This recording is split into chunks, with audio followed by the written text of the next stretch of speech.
നമസ്കാരം. ഓം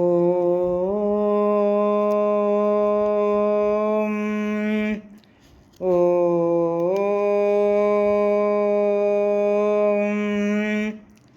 ഓം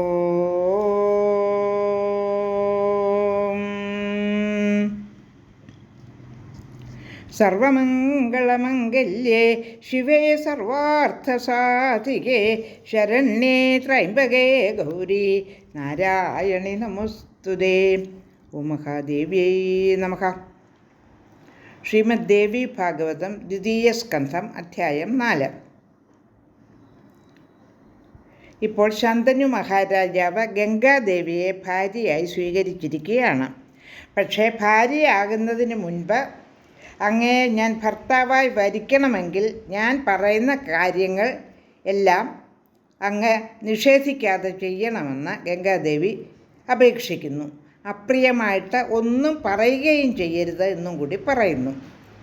അങ്ങനെ എൻ്റെ വാക്ക് അങ്ങ് അനുസരിക്കാതിരിക്കുന്ന നിമിഷം തന്നെ ഞാൻ അങ്ങയെ വിട്ട് ഇഷ്ടമുള്ള സ്ഥലത്തേക്ക് പോകുമെന്നും അറിയിക്കുന്നു.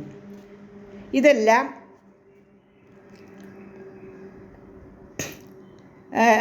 നേരത്തെ അറിയാവുന്ന ശന്തനു മഹാരാജാവ് ഇതെല്ലാം രാജാവ് സമ്മതിക്കുന്നു.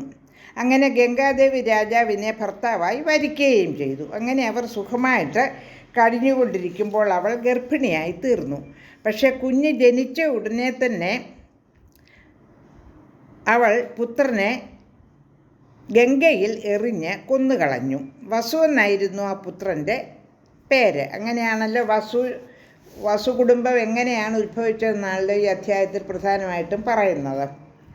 അങ്ങനെ രണ്ടാമതും മൂന്നാമതും നാലാമതും ഒക്കെ പ്രസവിച്ച കുഞ്ഞിനെ എല്ലാം ഗംഗാദേവി ഗംഗയിൽ എറിഞ്ഞ് കൊന്നുകളഞ്ഞു. അപ്പോൾ രാജാവിന് വളരെയധികം വിഷമം തോന്നി. ഇനി അടുത്ത ശ്ലോകങ്ങൾ വായിക്കാം. ശ്ലോകം 23. കിം കരോമ്യത വംശോ മേ കഥം സ്യാത് സുസ്ഥിരേ ഭുവി സപ്തപുത്രാഹതാ നൂനം അനയാ പാപരൂപയാ. ഞാനിപ്പോൾ എന്ത് ചെയ്യട്ടെ?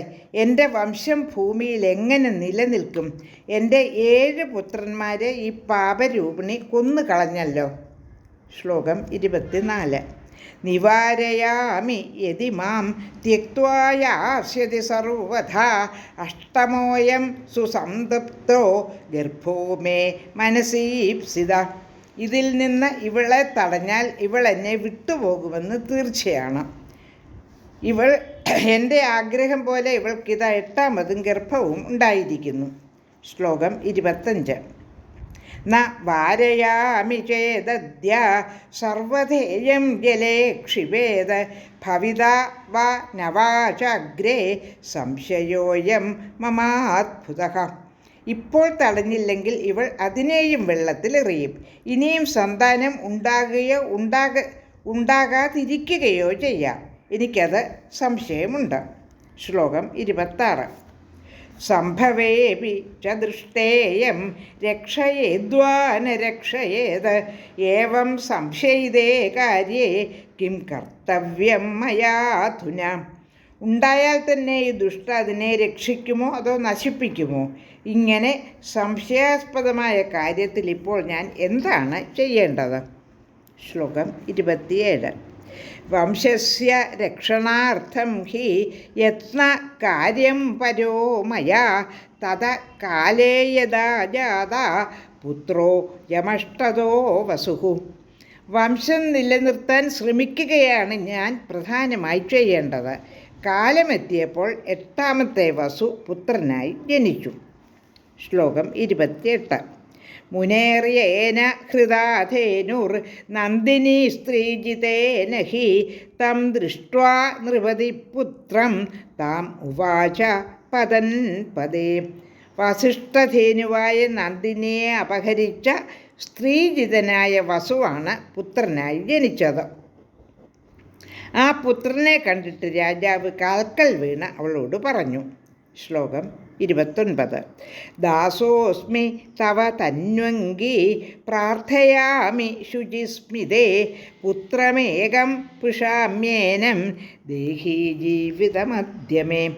സുന്ദരാംഗി, നിൻ്റെ ദാസനാണ് ഞാൻ നിന്നോട് അപേക്ഷിക്കുകയാണ്. ഈ ഒരു പുത്രനെ ഞാൻ വളർത്തട്ടെ, എനിക്ക് ജീവിതം നൽകൂ. 29 ശ്ലോകങ്ങളാണ് പാരായണം ചെയ്തത്.